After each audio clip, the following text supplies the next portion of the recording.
Good afternoon student. कैसे हो? सब स्वस्थ और आनंदित होंगे।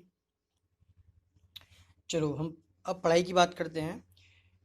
मैथ्स में हमारी ऑनलाइन टीचिंग से जो हमारा लंबे समय से pairs of linear equation two variables अर्थात दो चर वाली रैखिक समीकरण हल करना हम सीख रहे थे। इस एक्सरसाइज 3.6 के कुछ पार्ट हमने कल किए और कुछ पार्ट आज करेंगे। उनको करना सीखेंगे। कल के सभी प्रश्न सभी स्टूडेंट ने कर लिए होंगे। आज के जो टॉपिक है हमारा, इसमें क्या दिया है देखो।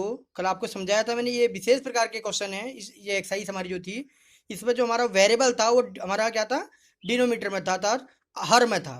उसको हमको किसी रूप से परिवर्तित कर कर अंश में ले जाने की प्रक्रिया बनानी थी। वही काम यहाँ पर भी करना है। अब आपके सामने दो समीकरण दिख रही होंगी। इसको देखो मैंने ऑरेंज से कलर किया है, जो सेम एक सी चीजें हैं देखो दोनों में। यहाँ भी ऑरेंज, यहाँ भी दिख रहा नहीं?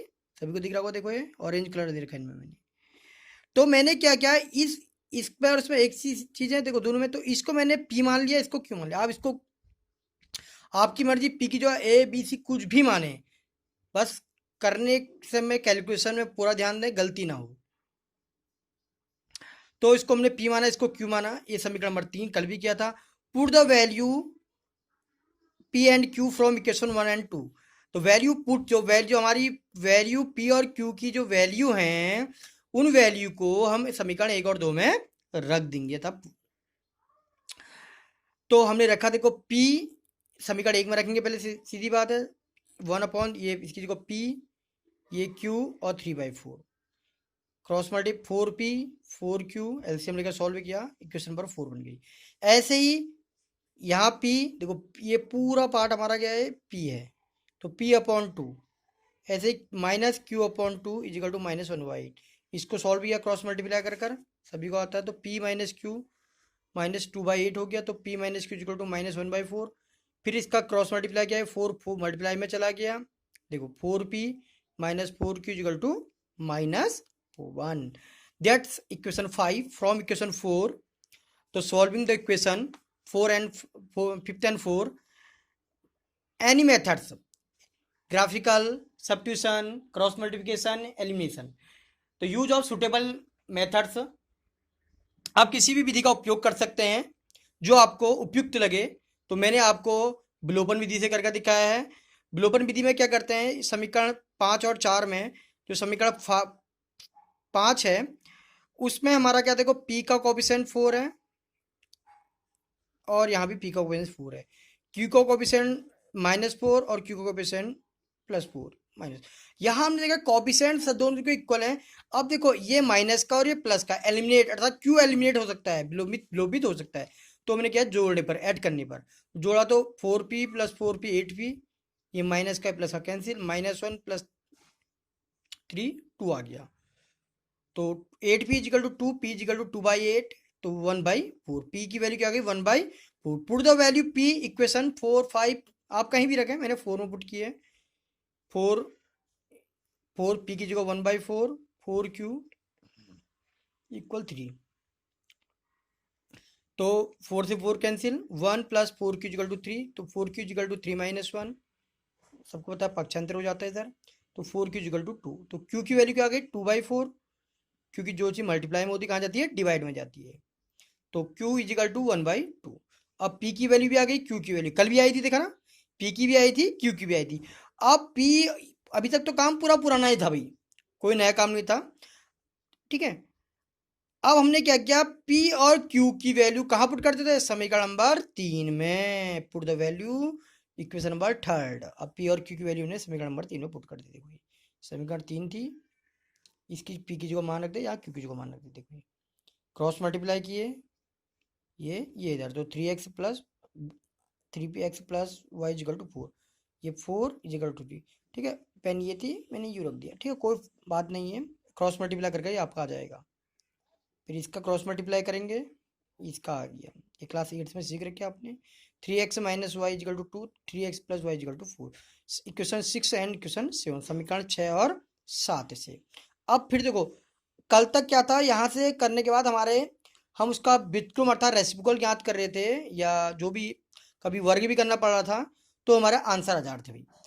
अब क्या है, दोबारा समीकरण बन गई भाई, वहां पी और क्यू के रूप में बनी, यहाँ एक्स और वाई के रूप में बनी, जो हमको ज्ञान और हमको मान भी किसका चाहिए, एक्स और वाई का ही चाहिए।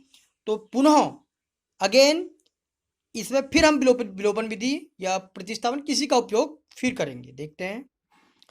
फिर हमने इसमें फिर पुनः विलोपन विधि लगा दी, गुणांक समान थे वाई के, कट गए, जोड़ने पर 3x 3x 6x 4 to 6 सबको आता विलोपन विधि। x इज इक्वल टू ये 6x, x के मल्टीप्लाई में 6 था, डिवाइड में चले गया, x is equal to 1, put the value x is equal to 1 किसी भी समीकरण में रख दें, हमने यहाँ 6 में रखी है। 3 into 1 plus y is equal to 4, देखो 3 एक्स को 1 रखा प्लस वाई इजकल टू 4, तो वाई की वैल्यू भी क्या आ गई, 3 आ गई, ये इधर प्लस में इधर माइनस में चला गया, तो y is equal to 1, x is equal to 1, y is equal to 1 is solve. देखो पूरा काम वही था। यहाँ क्या है, समीकरणों को दो बार हल करना है, विलोपन या प्रतिस्थापन किसी से भी उसको हल करें, ठीक है, समीकरण को दो बार हल करना है।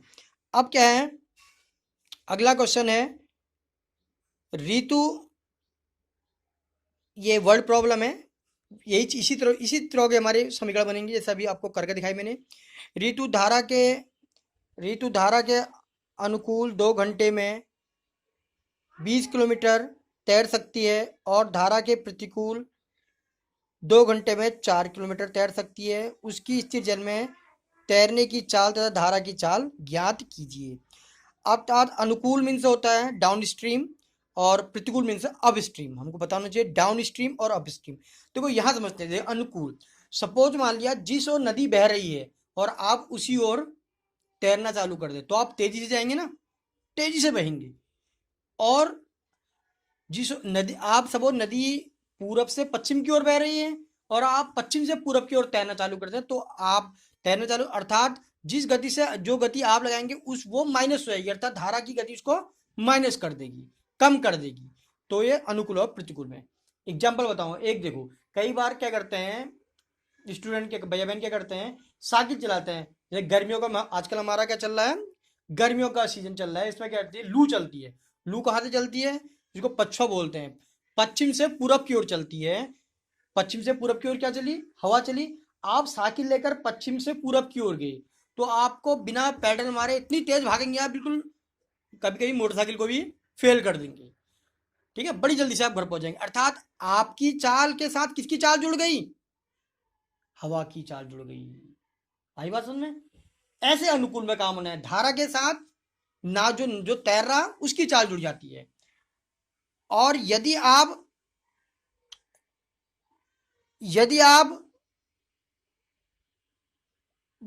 हवा कहां पूरब से पश्चिम की ओर चल रही, पश्चिम से पूरब की ओर चल रही थी, आप क्या कर रहे हैं, पूरब से पश्चिम की ओर साइकिल लेकर जा रहे हैं, तो आपको बहुत ताकत लगानी पड़ेगी। जाएंगे तो आप पक्का, क्योंकि आप तभी पहुंचेंगे जब आपकी चाल अधिक होगी, तो हम आपकी चाल अधिक तभी पहुंचेंगे, वरना आपका हवा उड़ा ले जाएगी, ठीक है। जब आप कोई ना कोई दूरी तय कर रहे हैं, इसके अलावा आप कुछ ना कुछ चले हैं, आपकी चाल ज्यादा है, तो आपको समय ज्यादा लगेगा, और अर्थात आप हवा जो होगी आपकी गति को कम करेगा। वैसे ही पानी, वही कंडीशन पानी का भी है।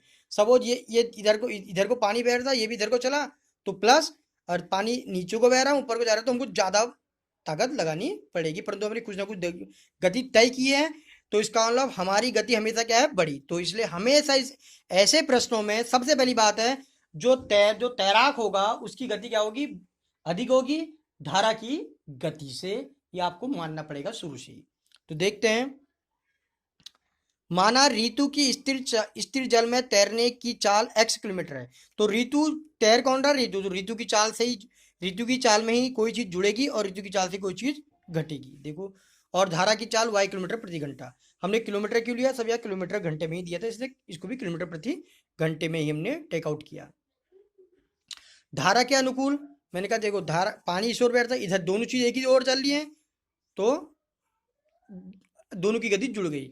धारा के प्रतिकूल मतलब पानी हमारा इस ओर बह रहा है और हम इस ओर नाव चला रहे हैं, तो बड़े आराम, बहुत चलना पड़ेगा, ताकत लगानी पड़ेगी, बहुत श्रम करना पड़ेगा, तो माइनस, अर्थात जो धारा है वो उसको अपने हमारे वेग को कम कर रही है। देखो धारा का वेग कम कर दिया हमने, तो हमेशा जो तैराक होता है उसका वेग अधिक होता है और धारा का वेग कम होता है। कब, जब आप विपरीत दिशा में कुछ ना कुछ गति कर रहे हैं, मतलब कुछ ना कुछ दूरी तय कर रहे हैं। आई बात समझ? तो ये हमने अनुकूल और प्रतिकूल। एक सूत्र होता है फिजिक्स में, चाल बराबर दूरी बट्टे समय। प्रथम शर्तानुसार अनुकूल के लिए चाल बराबर दूरी बट्टे समय। चाल क्या थी फिर अनुकूल के लिए? X plus y. दूरी क्या थी देखो, ये अनुकूल के लिए दूरी दी है 20 किलोमीटर, कितने समय? 2 घंटे में। एक्स प्लस वाई बराबर 10 आ गया। प्रतिकूल, प्रतिकूल के लिए क्या है? चाल बराबर दूरी बट्टे समय। चाल क्या थी? X minus y. दूरी क्या है? 4, 4 किलोमीटर पर 4 किलोमीटर। और टाइम से कितना है? 2 आवर्स। टाइम कितना है? 2 आवर्स। टाइम कितना है? 2 आवर्स। और 4/2, तो एक्स माइनस वाई माइनस 2 और एक्स। अब ये दोनों समीकरण बन गई। अब तुम सभी को आता है, इसको विलोपन से करो, प्रतिस्थापन से करो, किसी से करो, तुम्हारी मर्जी। तो मैंने इसको विलोपन से कर दिया, समीकरण 1 और 2 को लिया फ्रॉम इक्वेशन 1 एंड 2। वाई से y cancel, 2x is equal to 12, x is equal to 6। X is equal to क्या गया? 6। अब एक्स की वैल्यू कहाँ पुट करते हैं? किसी भी एक समीकरण में पुट कर दूंगा तो किसकी वैल्यू निकल जाएगी? Put the value equation 1, x की वैल्यू पुट कर दी, 6x की 6 प्लस वाई इजिकल टू 10, तो y is equal to 10 minus 6 is equal to 4, सभी को आता है। तो वाई इजिकल टू 4 आ गया। ठीक है, एक्स भी निकल गया, वाई भी। अब लिखेंगे अतः ऋतु की स्थिर जल में तैरने की चाल 6 किलोमीटर। मैंने कहा नहीं, ऋतु की चाल हमेशा ज़्यादा होगी तो ज़्यादा ही निकल के देख लो। और धारा की चाल 4 किलोमीटर प्रति घंटा, ये आपके आंसर निकल गए। मैंने क्या अनुकूल में क्या बोलते कहा मैंने? अनुकूल को बोलते हैं डाउन स्ट्रीम और प्रतिकूल को अप स्ट्रीम। हमको इंग्लिश वर्जन भी कुछ आना चाहिए। तो सूत्र क्या है अनुकूल में? मैंने क्या, दोनों चालें जुड़ जाती है। प्रतिकूल में तैराक की चाल से धारा की चाल को क्या कर देते हैं? माइनस कर देते हैं। मैंने आपको उपयुक्त उदाहरण भी समझाए हैं। आप इसका प्रैक्टिकल भी कर सकते हैं। कभी आपने किया भी होगा, कई बार जब कभी साइकिल चलाने का मौका मिला हो, या कभी कुछ बाइक, जो भी साइकिल में ज़्यादा ज़्यादा अनुभव हो सकता है सबसे, उससे आसानी से समझ में आता है कि हमारी हवा चली तो हमारी साइकिल भी तेज़ चलती है, और हवा की भी तो हमारी साइकिल में बहुत हमको ताकत लगानी पड़ती है। तो इसी के साथ हमारी एक्सरसाइज 3.6 भी पूर्ण हुई। जो रिमेनिंग पार्ट है इसके